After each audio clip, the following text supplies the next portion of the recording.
Hey, what's up, everybody? This is Charles Tabanson, and welcome you guys to another episode of the DREAMERSPRO show, where we cover everything from sports, hot topics, classic debates, entertainment, and we give you guys a fresh perspective on things and how we see them. And today we have an excellent show for you guys here today, but before we get into it, please make sure you like the video and sub to the channel. Be sure to follow me on Instagram. My handle is CTABANZ. So just when you thought that you've heard it all, you hear something new, right? This whole back and forth with the GOAT debate and all of that has taken so many turns over the years. Now is at a very weird place. It's a very weird place. And what I saw this morning just further solidified that notion. So I was just kind of combing through the internet looking for what to talk about, and I came across an article from Fadeaway World with the following headline: Ex-NBA coach blames Michael Jordan reverence for triggering unfair LeBron James criticism.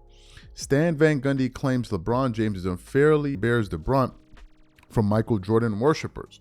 It then continues on. The debate of who is the greatest player of all time, LeBron James or Michael Jordan, has captivated fans, analysts, and athletes for decades now.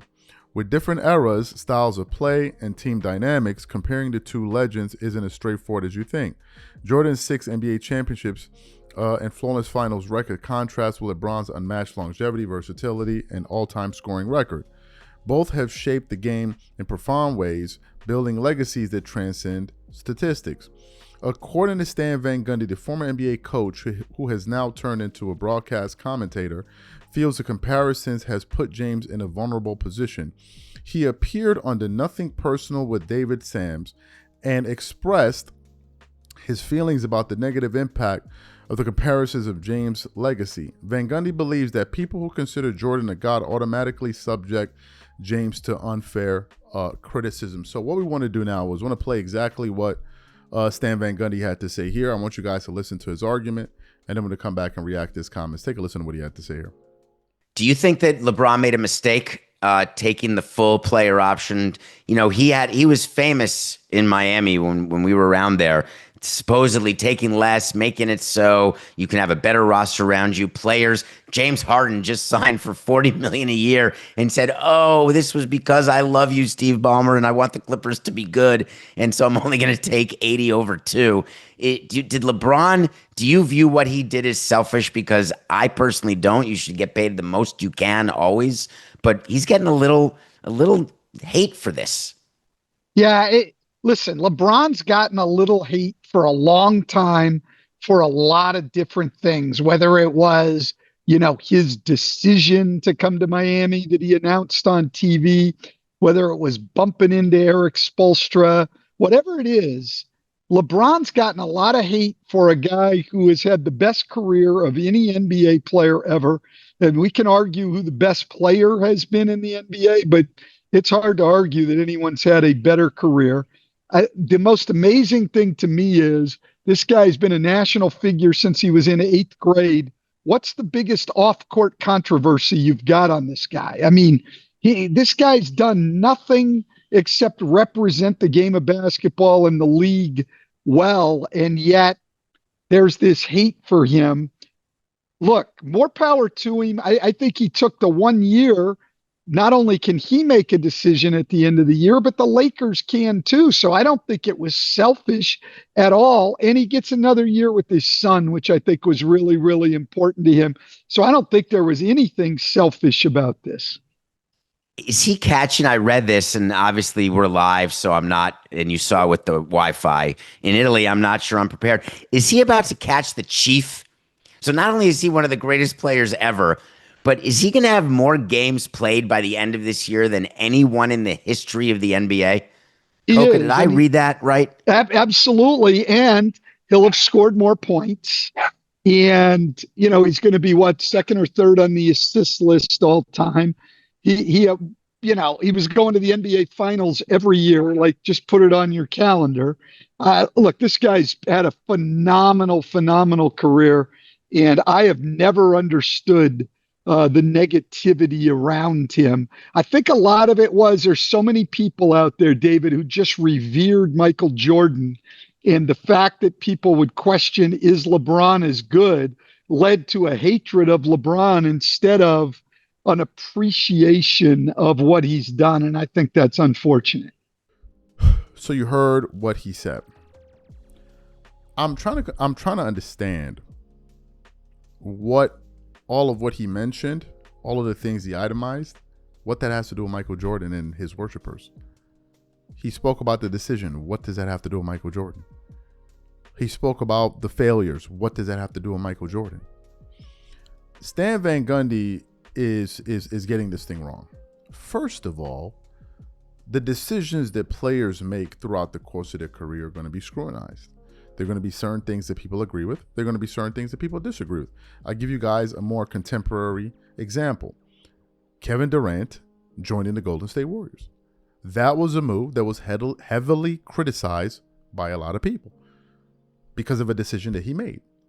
But for them to turn around and say, oh, Kevin Durant was criticized because of, I don't know, because people love Stephen Curry or people love, I don't know, Kawhi Leonard. What does it have to do with the he made a decision and people are reacting to the moves that he made.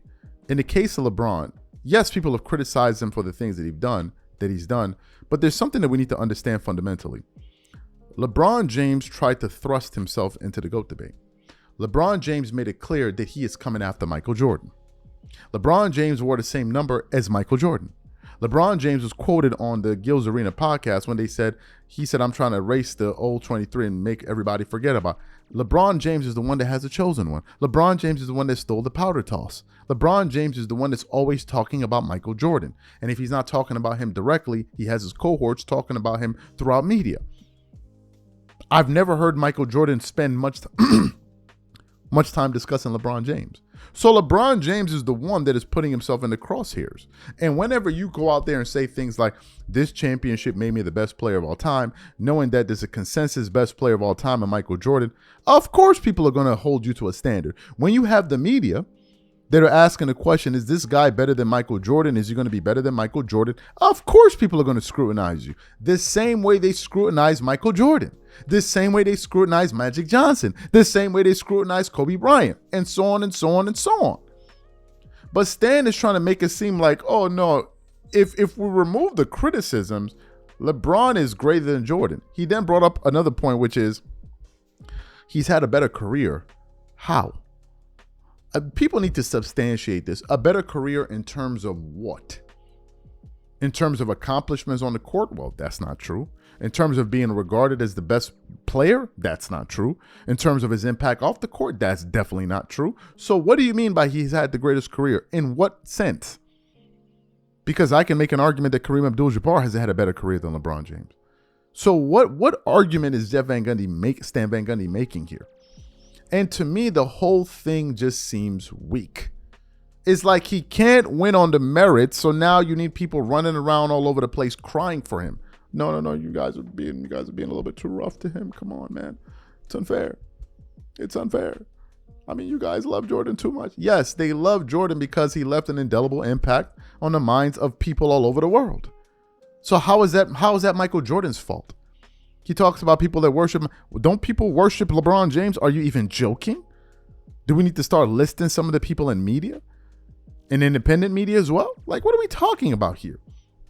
He's making it seem like as if, if people weren't so critical of him, they would realize, people would realize without all of the criticism that he's still not better than Michael Jordan. It just seems so weak to me. It's like a pity party. It's like, hold my hand. I'm crying. It's like, you guys are hurting my feeling. Like, it's just so weak.